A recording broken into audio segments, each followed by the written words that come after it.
দেখেন আপনারা দেখেন কি এক নারীর মরদেহ উদ্ধার করা হয়েছে। ধারণা করা হচ্ছে তিনি ক্লাস টিচার ছিলেন। ভাবুন তো, হাসি খুশি ভাবে বাচ্চাদের ক্লাস নিচ্ছিলেন এই টিচার। হঠাৎ আছড়ে পড়ল একটি বিমান আর মুহূর্তের মধ্যেই সবকিছু তছনছ করে দিল। হ্যাঁ ভিউয়ার্স, বিমানটি বিধ্বস্ত হওয়ার সময় ভবনে বাচ্চাদের ক্লাস চলছিল বলে জানা গেছে।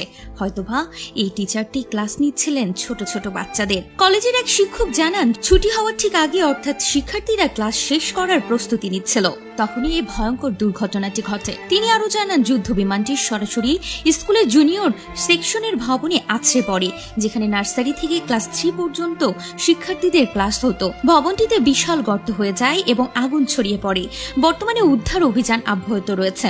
ফায়ার সার্ভিস এবং সেনাবাহিনীর সদস্যরা ঘটনাস্থলে কাজ করছেন। সর্বশেষ সংবাদ অনুযায়ী এই দুর্ঘটনায় 2 জন নিহত এবং অন্তত 25 জন আহত হয়েছেন। আহতদের হাসপাতালে ভর্তি করা হয়েছে। আহতদের অনেকেই পোড়া শরীর নিয়ে রীতিমতো ছোটাছুটি করছেন, যা ক্যামেরা বন্দী হয়েছে। এই দৃশ্য দেখে চোখের পানি থামাতে পারছেন না সকলেই।